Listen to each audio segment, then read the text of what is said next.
अल्लाह ताला फरमा रहा है, हुवल्लज़ी अरसला रसूलहू, अल्लाह वो है जिसने अपना शान वाला रसूल भेजा, बिल हुदा व दीनिल हक़, हिदायत देकर और हक़ का दीन देकर, लियुज़हिरहू अलद्दीन कुल्लिह, ये दीन और ये पैगाम इसलिए देकर अपने महबूब सल्लल्लाहु अलैहि वसल्लम को भेजा ताकि मेरा महबूब इस दीन को पूरी दुनिया पर गालिब करके दिखाए। ये हुज़ूर करीम सल्लल्लाहु अलैहि वसल्लम का भेजा जाना और भेजे जाने का मकसद और सबब दोनों इस आयत के अंदर बयान हुए हैं। इस तरह की और काफ़ी आयतें हैं। एक आयत में अल्लाह करीम इरशाद फरमाता है, हुवल्लज़ी बअस फिल उम्मिय्यीन रसूलन मिनहुम, अल्लाह वो है जिसने उम्मी लोगों में अपना शान वाला रसूल इन्हीं में से भेजा, यतलू अलैहिम आयातिही, मेरा नबी इनके सामने अल्लाह की आयतें पढ़ता है, व युज़क्कीहिम, अपनी निगाह से इनको पाक करता है, व युअल्लिमुहुमुल किताब वल हिक्मा, इन्हें किताब भी पढ़ाता है, हिकमत भी सिखाता है।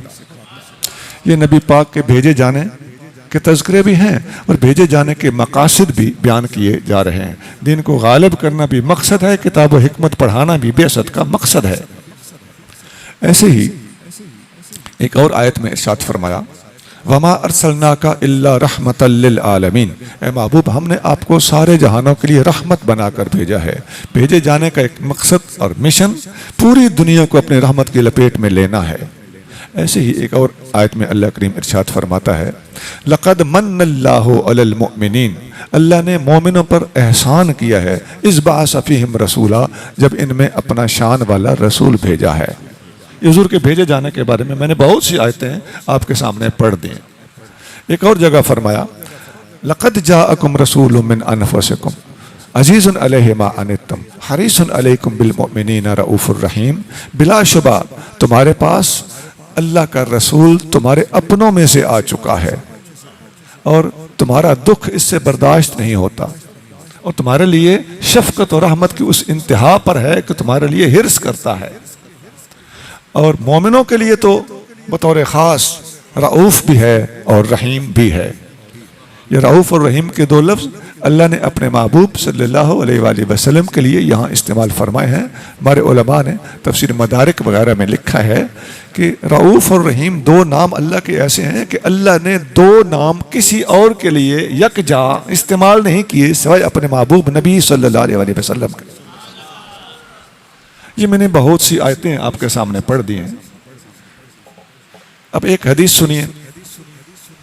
इन आयतों पे अगर आप गौर करें तो इन आयतों में आपको इरसाल का लफ्ज मिलेगा, अरसाला भेजा, बेसत का लफ्ज मिलेगा, मबऊस किया खड़ा किया, मजीयत का लफ्ज मिलेगा, लक़द जाअकुम इसका माना होता है आना, इतियान का लफ्ज मिलेगा, व मुबश्शिरन बिरसूल याती मिन बाद इस्मुहु अहमद।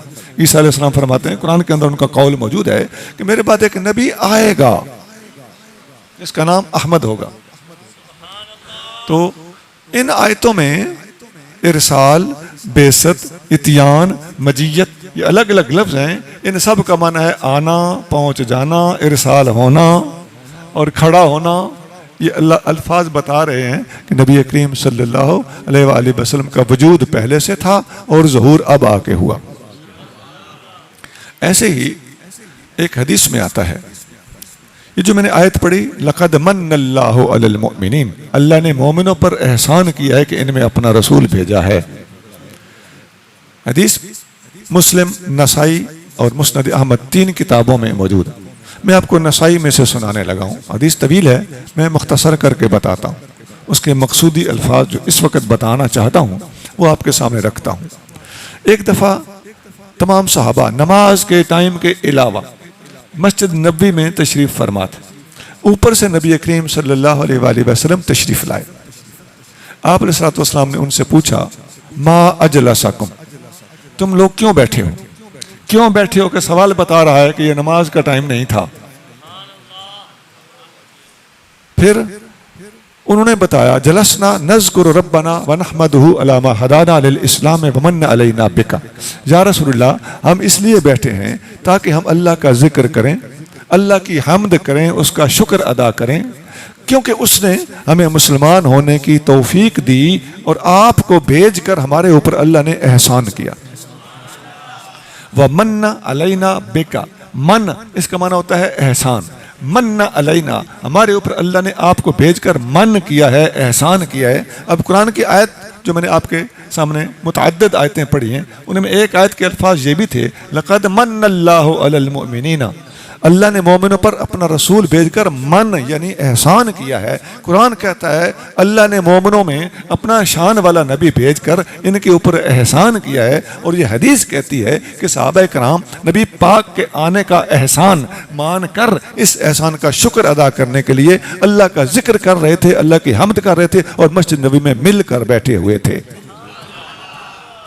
मैंने हदीस में 3 किताबों के हवाले दिए और ट्रू वर्डिंग मैंने नसाई शरीफ से पढ़ के सुनाई। अच्छा,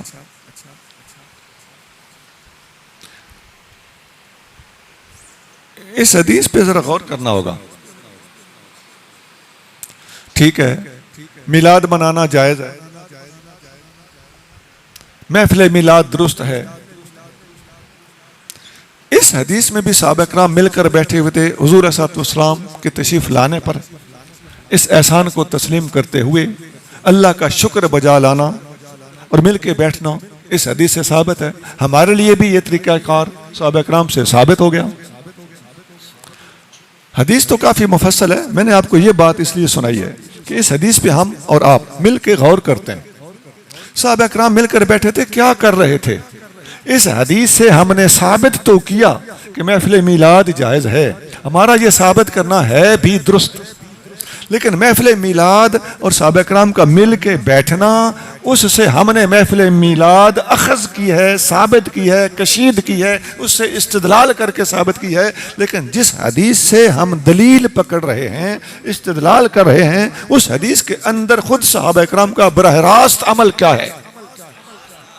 वो है अल्लाह का जिक्र। देखिए जी, अल्लाह को जान देनी है, क़यामत के दिन जवाबदेह होना है। अगर हम अपनी और अपनी आवाम की खुद इस्लाह अदब के साथ नहीं करेंगे तो कोई पराया हमें डंडे के साथ हमारी इस्लाह करेगा या बुरा भला कह के, ताने दे के, फतवे लगा के हमारी इस्लाह करेगा, हमें बेअमल और बद अमल करार देकर, लिखो जी इनकी हालत देखो, इस तरह की बातें, चटपटी बातें, मिर्च मिसाला लगाकर हमारे खिलाफ वो बोलेगा। इससे पहले हमें चाहिए कि हम खुद अपना नोटिस लेते हुए अपनी इस्लाह करें। मेरे भाइयों, ईमान से बताओ, महफिल मिलाद में बैठकर कभी एक तस्बीह भी जिक्र की है किसी ने मिलकर? हदीस से तो जिक्र करना साबित है। जलसना नज़्कुरु रब्बना, हम अपने रब का जिक्र करने के लिए बैठे हुए हैं। मेरे भाइयों, खुदारा हम अपनी इस्लाह करें। जब मैंने महफिल मिलाद में अल्लाह के जिक्र का तज़किरा किया है तो सांप ने सूंघ लिया होगा बाज दोस्तों। और नहमदहू, अल्लाह की हम्द करने के लिए बैठे हैं। यहां एक तस्बीह नहीं तो 10-12 बार अल्हम्दुलिल्लाह अल्हम्दुलिल्लाह अल्हम्दुलिल्लाह हदीस किया गया। तो आपने फरमाया फीहे वुलिदतु व फीहे उनज़िला अलैया। जब सवाल हुआ सोइल नबी सल्लल्लाहु अलैहि वसल्लम अन सौम यौमल इस्नैन, पीर के दिन, सोमवार के दिन रोजे के बारे में पूछा गया तो आपने उसके जवाज का हुक्म देते हुए फरमाया इस दिन मेरा मीलाद हुआ था और इस दिन मुझ पर पहली वही नाज़िल हुई थी। तो दिन मनाना जायज हो गया। इससे हम मिलाद शरीफ मनाने का सबूत पेश करने में हक बजाने हैं। लेकिन मिलाद मनाने का पहली हदीस की तरह यहां भी गौर कर लो, तरीका क्या है? मुझे नहीं पता आप लोगों में कौन कौन बाअमल बैठा हुआ है और कितना कितना बाअमल वनपवनी दुनिया है। ईमान से बताओ, अल्लाह को जान देनी है, अल्लाह के घर में बैठे हो, आप लोगों में कौन है जो हर सोमवार को रोजा रखता है? बोलिए। एक भी नहीं। हदीस में क्या था?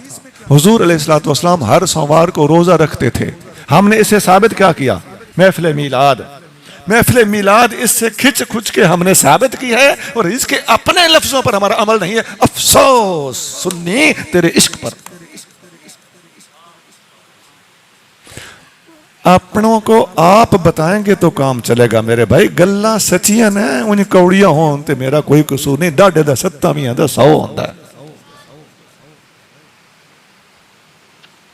फकीर ने खुद मिलाद शरीफ के जवाज पर एक किताब लिखी है और तकरीबन 1 लाख से ऊपर जब वो छपी तो मैंने गिनती बंद कर दी। मैं कितना हिसाब रखता हूं। उसका नाम है जवाजुल इहतिफाल बे मिलाद साहिबुल जमाल। मेरी तमाम दूसरी किताबों से यह तादाद में ज्यादा छपी है। यह मैं इसलिए बता रहा हूं कि महफिल मिलाद में मुझे कोई शक नहीं, मिलाद के जुलूस को भी मैं जायज कहता हूं बशर्ते कि शरई हुदूद के अंदर हो। लेकिन अंदर जो हमारी खराबियां वो कौन बताएगा। एक तबके को ही तुन के रखना होता है और अपनी इस्लाह नहीं करनी होती, उनके साथ साथ अपनी भी इस्लाह करो।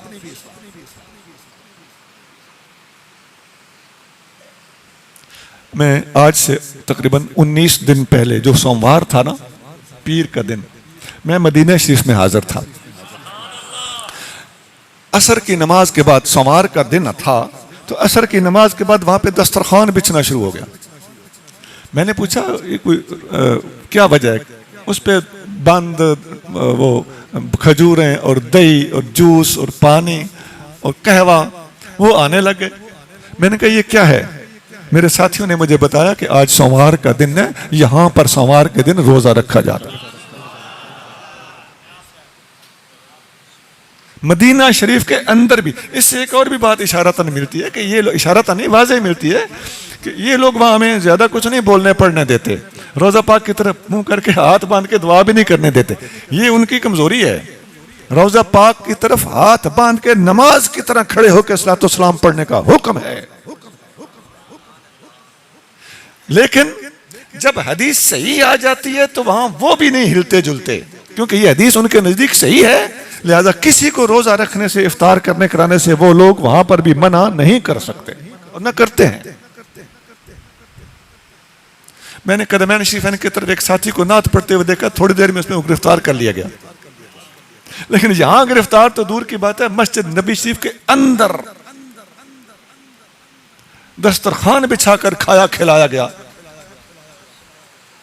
तो मेरे भाइयों, हमारे पास सही दलाइल मौजूद हैं और इनके ऊपर अमल करने के बारे में जो हमारे अपने अंदर कमजोरियां हैं, दूसरों की कमजोरियों पर नजर रखने के साथ साथ अपनी इस्लाह पर तवज्जो देना भी हमारा ही फर्ज है। हमें क़यामत के दिन न कहना कि मौलवी हमें राजी करते रहे, हमारी इस्लाह नहीं की। बहुत से दोस्तों की तरफ से मैसेज आता है, जी अवाम का कुछ ख्याल रखना, अवाम को खुश रखना। अवाम को तो डुगडुगी बजाए तो अवाम खुश होती है, ये कोई तरीका होगा। अवाम तो सुरे और क्या कुछ चाहती है, हल्ला गुल्ला, अवाम ये चाहती है। बाअमल बनिए। अगर हम बाअमल मुसलमान बन जाएं, खुदा की अजमत की कसम, आपके मुल्क के अंदर जितनी महंगाई है, जितने हमारे हुक्मरानों के खिलाफ शिकवे हैं, सब खत्म हो जाएंगे। अल्लाह ताला के करम के दरवाजे खुल जाएंगे। कमा तकूनून कज़ालिका युअम्मरु अलैकुम, जैसे तुम होगे वैसे हुक्मरान आएंगे। खपते हो, चीखते हो, अपनी इस्लाह नहीं करते हो, ये खुद ब खुद ठीक हो जाएंगे। आप कहते हैं अच्छी हुकूमत है, खुदा की कसम अच्छी हुकूमत आना तो दूर की बात है, यही हुकूमत ठीक हो जाएगी।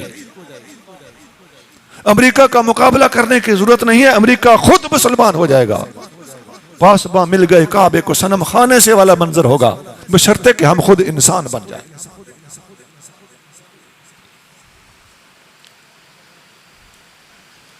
सबसे ज्यादा जन्नत की खुशखबरियां, बदकारियां करके भी खुशखबरियां। तू नात पढ़ी है तू जनती है, तू नात सुनी है तू जनती है, तू महफिल आ गए तू जनती है।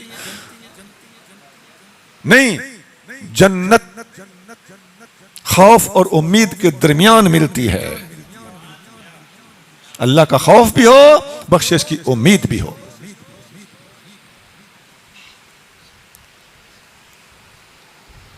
अच्छा जी, थोड़ा आगे चलते हैं।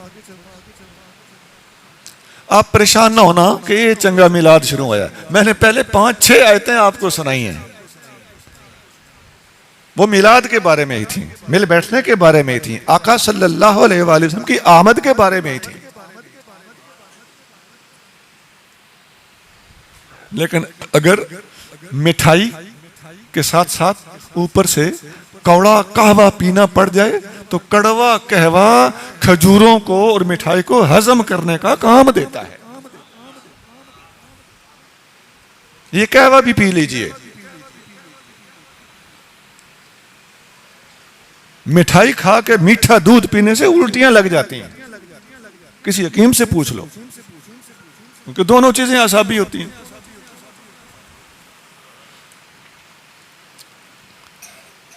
और सुनिए, ये जुलूस निकालना जायज है, बहुत अच्छी। इसमें नबी पाक अलैहिस्सलाम की मोहब्बत का इजहार भी है और इस्लाम की शान और शौकत का इजहार भी है, और मुसलमानों के दिलों में नबी पाक अलैहिस्सलाम की मोहब्बत पैदा करने का एक बेहतरीन जरिया भी है, माशाअल्लाह। लेकिन इसके अंदर भी खराबी नहीं होनी चाहिए। जुलूस के अंदर हंगामा नहीं होना चाहिए, इनडिसिप्लिन्ड जुलूस नहीं होना चाहिए, मुनज़्ज़म जुलूस होना चाहिए। और जुलूस के दौरान टाफियां ऐसे उछाल देना, ईमान से बताओ, संजीदा बंदे सोचें अच्छी बात है। हलवे की पुड़ियां बांध बांध के मोमी लिफाफों में हलवे के पुड़े उलारे जाएं, फेंके जाएं, उछाले जाएं, और वो नीचे गिरे तो पता नहीं नाली में गिरे, जमीन पे गिरे, मिट्टी पे गिरे, गोबर पे गिरे। गलत है कि नहीं? और अगर 10-10 के नोट किसी अमीर आदमी के पास हों और वो पूरी की पूरी दत्थी ऐसे करके उछाल दे, और उस दत्थी का हाल क्या होगा पता है? एक तो पता नहीं वो कहां जाके गिरे, नंबर 2 बच्चे उसके ऊपर पल पड़ेंगे। और मैंने अपनी आंखों से देखा है कि बच्चे नहीं, अच्छे खासे उम्र रसीदा गरीब लोग भी उस 10-10 रुपए के नोटों पे झपटते हैं, और जब वो पंजा मारते हैं तो हवा के झल के साथ वो और आगे चला जाता है। ये तमाशे जुलूस में हो और आपका कोई मुखालिफ और नबी पाक अलैहिस्सलाम के दीन का कोई मुनकर गैर मुस्लिम अगर वहां पर वीडियो बना ले तो तमाशा बनेगा कि नहीं? खुदा अपनी इस्लाह कीजिए। अभी 12 रबीउल अव्वल आने वाला है, आप लोगों ने जुलूस में निकलना है, इंसानों की तरह जुलूस में निकलना है। जुलूस जहां से शुरू हो वहां खड़े होकर हम जैसे मौलवियों की जिम्मेदारी है कि जुलूस का डिसिप्लिन पहले अच्छी तरह बता दें, ऐसे तरतीब होगी, ये कलाम पढ़ा जाएगा, फलां जगह पे रुकेंगे, एक एक हदीस सुनाई जाएगी। लंबे खिताबात की जरूरत नहीं होती ऐसे मौके पर, हदीसें चुन के पूरा हफ्ता पहले तैयारी कर ले मौलवी कि हदीसें मैंने किस मौके पे कौन सी पढ़नी है और कौन से आलिम की ड्यूटी है फलां जगह पे हदीस पे। एक डिसिप्लिन बता रहा हूं, ये कोई जरूरी नहीं कि आप इसको इसी तरीके से फॉलो करें, कोई और शेप दे लें जो मुनासिब है, और वो तरीका इख्तियार करें। ये ज़हन में रखें कि मैंने अपने महबूब नबी सल्लल्लाहु अलैहि वसल्लम की अज़मत को यूं जाहिर करना है कि अगर आपका कोई मुनकर भी जुलूस को देखे तो ला इलाहा इल्लल्लाह मुहम्मद रसूलुल्लाह पढ़ने पे मजबूर हो जाए।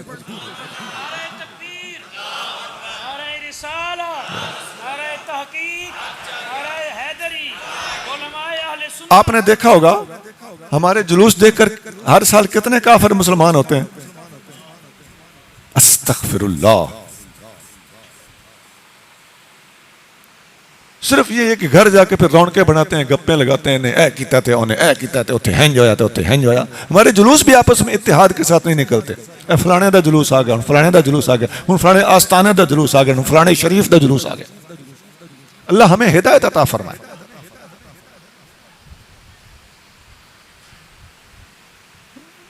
जुलूस में दरूद शरीफ, नात भी संजीदा, और चलने में डिसिप्लिन। आप 3 कॉलम बना लें, 5 कॉलम बना लें। यार हमसे तो वो परिंदे अच्छे हैं।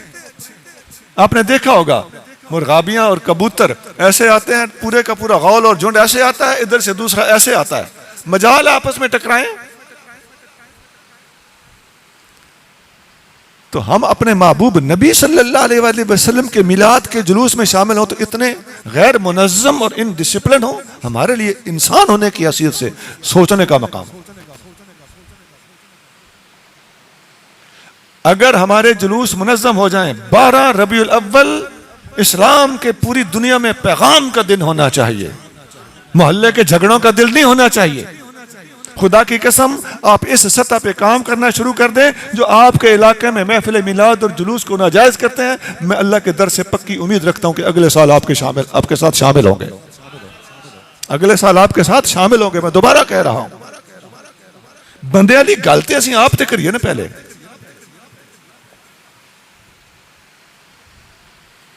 हमने सिर्फ ये नौजवान है, हमने ये सीखा कि उस दिन हल्ला गुल्ला करना होता है। एक मोटरसाइकिल पे 3 लड़के, एक झंडी या 2 झंडी अपने पास पकड़ी हुई हैं और मोटरसाइकिल पे कूद रहे हैं, झूम भी नहीं रहे, ऊपर नीचे ऐसे ऐसे कूद रहे होते हैं। इसको पूछो तुम्हारा मिशन क्या है, तुम चाहते क्या हो? नबी पाक अलैहिस्सलाम ने तुम्हें कौन सा पैगाम दिया था? इस पैगाम को दुनिया तक पहुंचाने के लिए क्या यही तेरी प्लानिंग होनी चाहिए? उसमें तो अकल ही होती है कि अक्सर लड़कों की मत मारी हुई होती है।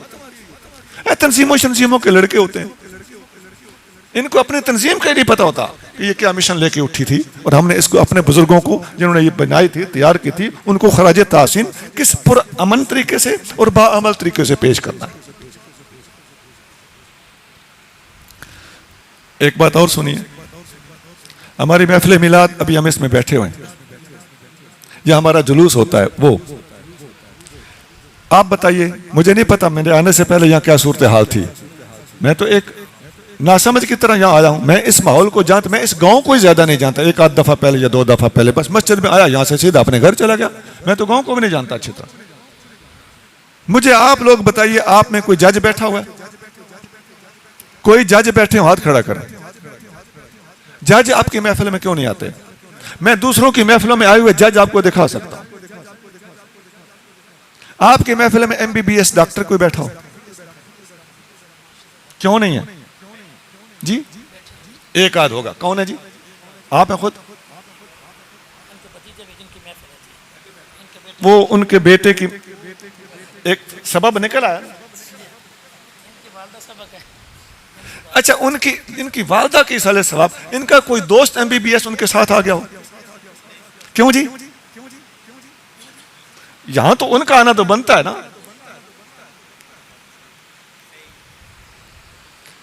आपकी महफिल में कोई कर्नल, कोई ब्रिगेडियर, कोई मेजर तक बैठा हो, कोई कप्तान बैठा हो, कोई नहीं। आपकी महफिल में कोई SP DSP बैठा हो, मैं DPO CPO की बात नहीं करता।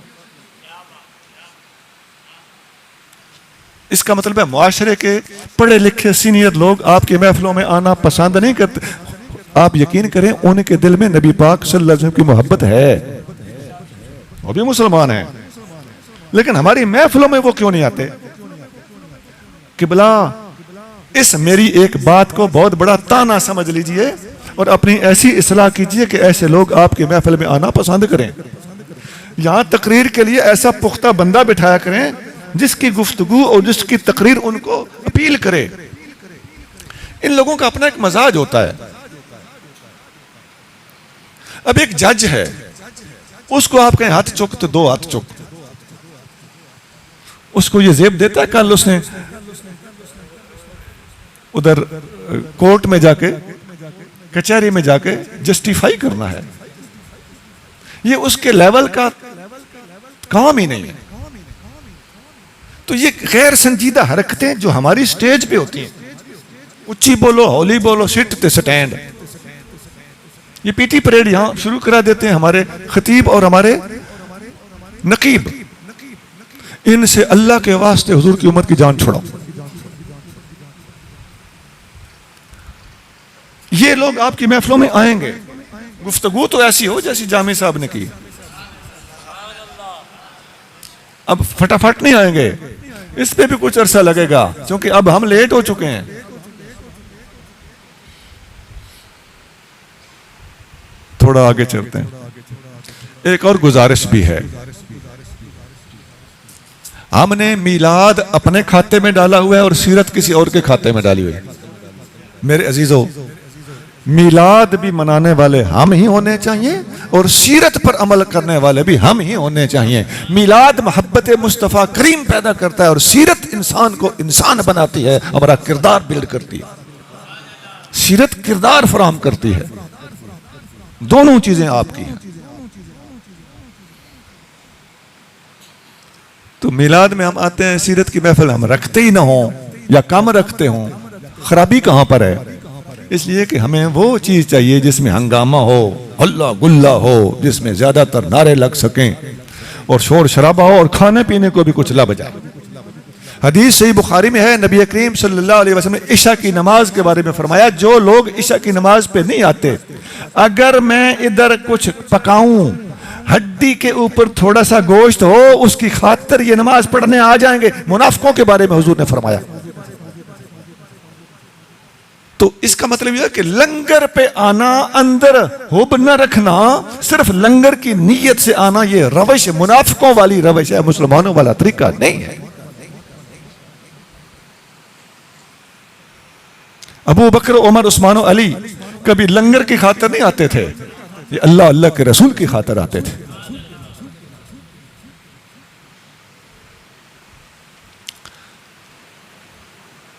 यहां हमने बस सुन्नी लंगर ते वत पकान देन न जी, इस गल ते फिर हम हंसते भी हैं, कह के भी लगाते हैं, और सुन्नियत के गलगले इस बात पे होते हैं। जायज है लंगर पकाना, यहां भी मैं किसी बदनीयत को गलत नहीं जाने दूंगा। मैं ये कह रहा हूं कि लंगर पका हो तो बंदे ज्यादा आते हैं, लंगर ना हो तो बंदे थोड़े आते हैं। बीमारी कहां है? और बाज लोग पूछते हैं, हम इसके खुद गवाह हैं, लंगर हो सी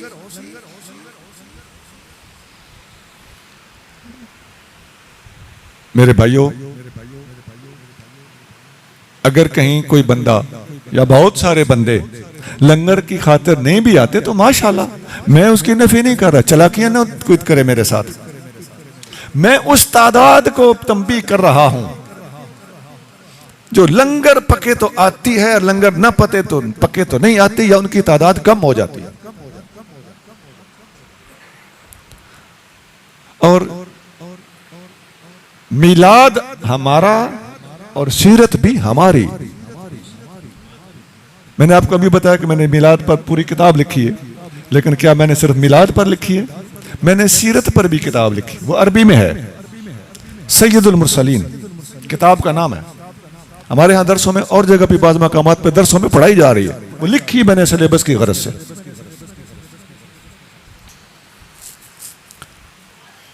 अच्छा, सीरत के ऊपर जिस तरह मैंने मिलाद पर एक किताब बताई, मुतअद्दिद किताबें और भी हैं, और सीरत के ऊपर भी कई किताबें मार्केट में मौजूद हैं। इब्ने जौजी ने मिलाद पर किताब लिखी है, मुल्ला अली कारी ने मिलाद पर किताब लिखी है। हमारे उलमा ने 14वीं सदी में तो मिलाद के ऊपर किताबें लिखने के अंबार लगा दिए हैं, बेशुमार किताबें, छोटी बड़ी तरह तरह की। अल्लाह ताला सब की काविश को कबूल फरमाए। मिलाद शरीफ मनाने के जवाज में हमें कोई शक नहीं है, ये एक मुस्तहब अमल है। लेकिन दूसरी तरफ सीरत है। सीरत पर दुनिया में सबसे पहले किताबें कुरान के बाद अगर लिखी गई हैं तो सीरत और मगाजी पर लिखी गई, हदीस से भी पहले। हदीस की पहली किताब मुअत्ता इमाम मालिक है। 179 हिजरी में इमाम मालिक फौत हुए। इनसे पहले सीरत पर किताब 150 हिजरी में, इनसे 29 साल पहले इब्ने इसहाक फौत हुए। इन्हें 30 साल लगा ले, अट्टा सट्टा। इनसे तकरीबन 30 साल पहले इब्ने इसहाक ने सीरत इब्ने इसहाक लिखी थी। उनसे भी 9 साल पहले मूसा बिन उकबा ने किताबुल मगाजी लिखी थी, मार्केट में मिलती, मेरे पास मौजूद है। 141 इसमें तो वो बंदा फौत हुआ है। लिखी इससे बहुत पहले होगी, यकीनन कहा जा सकता है कि यह किताब पहली सदी के अंदर अंदर लिखी गई थी। 3 जिल्दों में। अच्छा, इमाम शाफी और इमाम मालिक जैसे बंदों ने कहा है कि दुनिया में मगाजी और सीरत पर लिखी जाने वाली किताब मूसा बिन उकबा जैसी और कोई नहीं लिखी गई। ये किताबें हमें खरीदनी चाहिए। अच्छा, यहाँ मैं थोड़ी सी बात करूँ, ये जब मैंने किताबों के नाम लेना शुरू किया ना, कई बंदे अंदर से सावड़े पैना शुरू हो जाए। असा तो कोई सुर शुर सुनन आया से, कोई शेर शूर सुनन आया से, आखिर महफिल मिलाद है, ये सन केड़े राह पाऊए। हाँ जी, मैं तुम जन्नत दे राह पे पैना, अल्लाह दी अजमत दी कसम, जन्नत दा फैसला अल्लाह ने करना है, रस्ता जन्नत दा इयो है जेड़ा फकीर पे दसेंदा, फैसला रब दे हथ।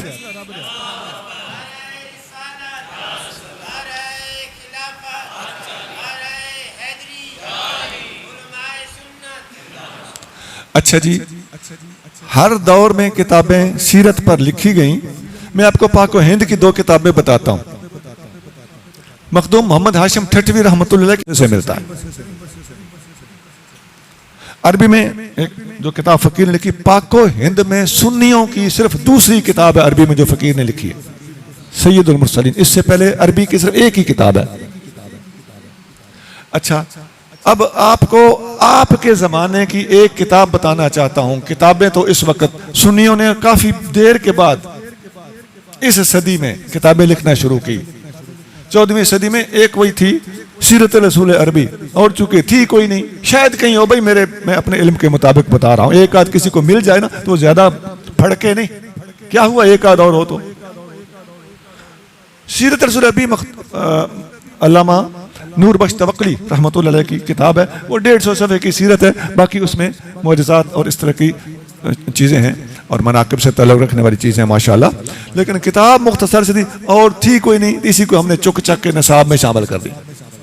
उसके बाद अल्लाह का करम हुआ 15वीं सदी के अवाइल में, और अब तक काफ़ी सारी सीरत पर किताबें सुन्नियों की आ चुकी हैं। हमारा दिल खुश हुआ। उनमें से एक किताब आपको सुनाना चाहता हूँ। वो तो एक जिल्द में है, आपसे 7 जिल्दें नहीं खरीदी जाती, आपसे 13 जिल्दें नकूश की नहीं खरीदी जाती, कई जिल्दें नहीं खरीदी जाती। तो कम अज कम एक इतनी सी किताब आप खरीद लें, आसान उर्दू में लिखी हुई है। किताब का नाम है सीरत मुस्तफ़ा। बोलें जी, क्या नाम है? यार मर जाना एक दिन, अपने महबूब नबी सल्लल्लाहु अलैहि वसल्लम की सीरत दे उत्ते एक किताब ते जाके खरीद लो ना। आप पढ़ो, आप नहीं पढ़ सकते तो अपने बेटे बेटियों को पढ़ाओ, उनको तोहफे दो, जहेज में दो। मैं अपनी लिखी किताब नहीं बता रहा ताकि कोई सोचे कि अपनी किताब बेचने आया। इस किताब सीरत मुस्तफ़ा सल्लल्लाहु अलैहि वसल्लम, इसके मुसन्निफ का नाम है अल्लामा अब्दुल मुस्तफ़ा आज़मी, और इसकी उर्दू बड़ी दिलचस्प और आसान है। आम बंदा बड़े आराम से पढ़ सकता है। 8 पढ़ा हुआ बच्चा बच्ची इस किताब को आराम से समझ सकता है। मुताला की तरफ तवज्जो दीजिए। अपने महबूब नबी सल्लल्लाहु अलैहि वसल्लम के अहवाल पढ़ने की कोशिश की थी, आपके दिलों के अंदर हुजूर सल्लल्लाहु अलैहि वसल्लम की सच्ची मोहब्बत उभरेगी। अच्छा जी,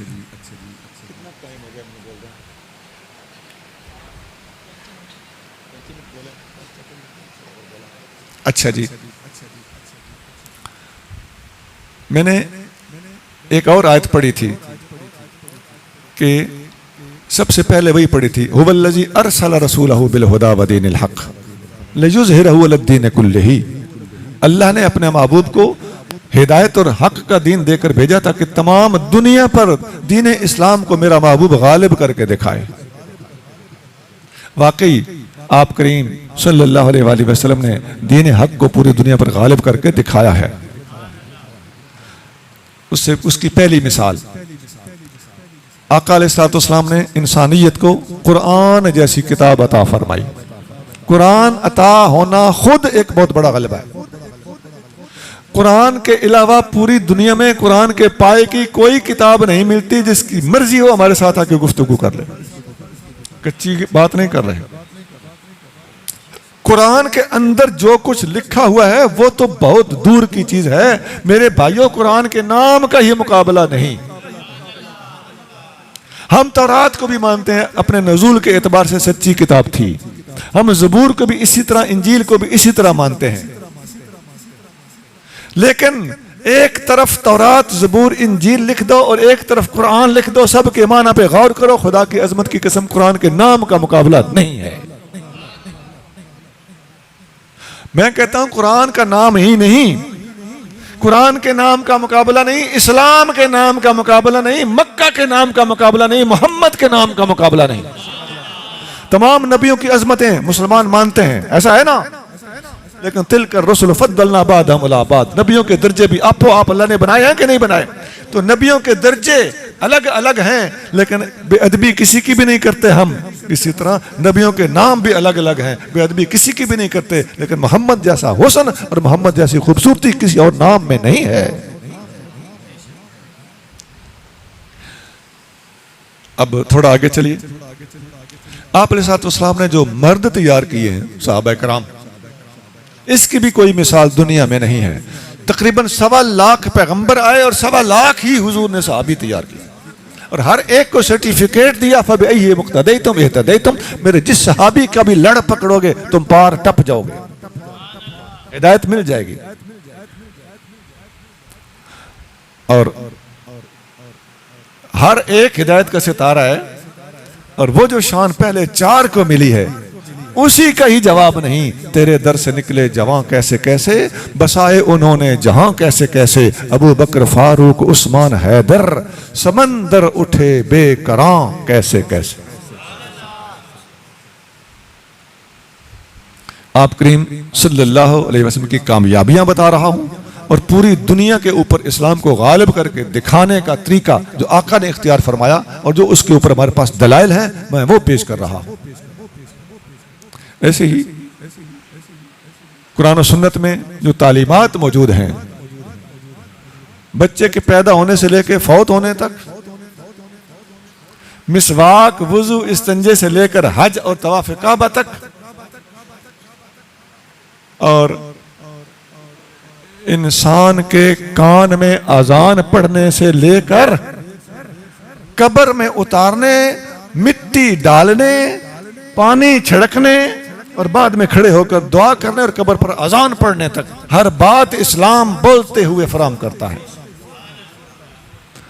अच्छा, एक और पहलू भी है गलबे का। आप करीम सल्लल्लाहु अलैहि वसल्लम ने 23 साल के अरसे में, ये ऐलान नबूवत के बाद तबलीग का अरसा 23 साल है। 23 साल तो बड़ा अरसा है। सच ये है कि 14वें साल में, 13 साल मक्का के, 10 साल मदीना मुनव्वरा के, 14वां साल चढ़ा, आका हिजरत करके तशरीफ ला चुके थे, इस्लामी हुकूमत कायम हो चुकी थी।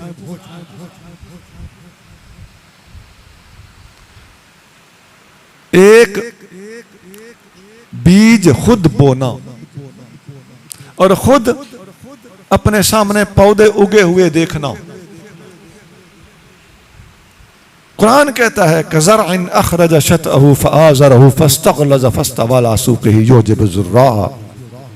मेरे नबी सल्लल्लाहु अलैहि वसल्लम की मिसाल ऐसे है जैसे किसी खेत के मालिक ने खुद खेत में बीज डाला हो, पौधे उठे हों, बाहर निकले हों, तने पे खड़े होकर मजबूत हुए हों, सिट्टे निकले हों, और खेत लहलहा रहा हो, खेत झूम रहा हो, और खेत का मालिक खेत के किनारे पे खड़ा होकर अपने खेत को देखकर खुश हो रहा हो।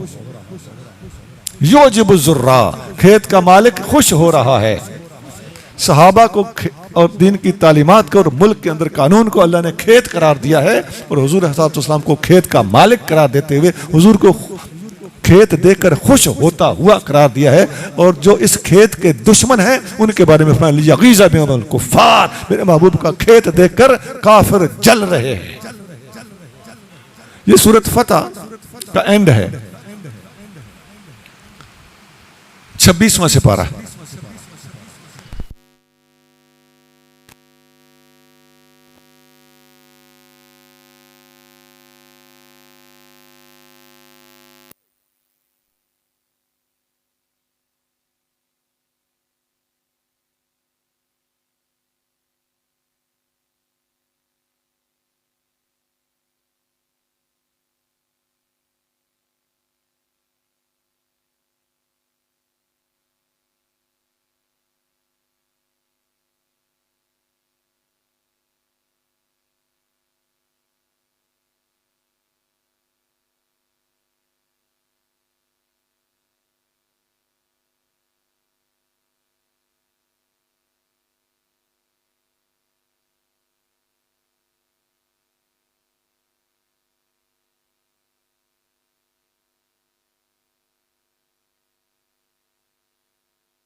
और वो वहां पर सुनाई जाए तो हुजूर सल्लल्लाहु का पैगाम इस वक्त भी सिर्फ और सिर्फ एक दिन में पूरी दुनिया में फैल सकता है। लेकिन ये ड्यूटी किबला मेरी है, मेरे भाइयों की है, हम मौलवियों और पीरों की ये ड्यूटी है। अवाम की भला जाने अल्लाह ताला हमारे अंदर एहसास जिम्मेदारी पैदा करे। जब हम इस सतह पर आका अलैहिस्सलाम के दीन की खिदमत करेंगे और इस लेवल पर दीन का इबलाग करेंगे तो उस वक्त खुदा की कसम आप लोग देख लेना कि ये जो छोटे छोटे सवालात, एतराजात आका के बारे में, सहाबा के बारे में, औलिया के बारे में, बाबों के बारे में, खुदा की कसम ये लोग अपनी मौत खुद मर जाएंगे।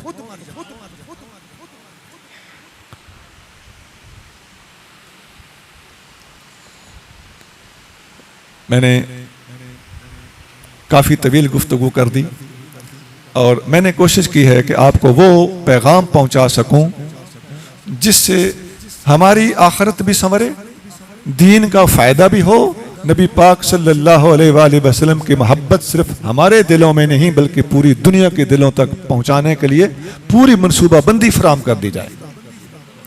मेरे भाइयों, इस पर अमल करना आपका भी काम है, हमारा भी काम है।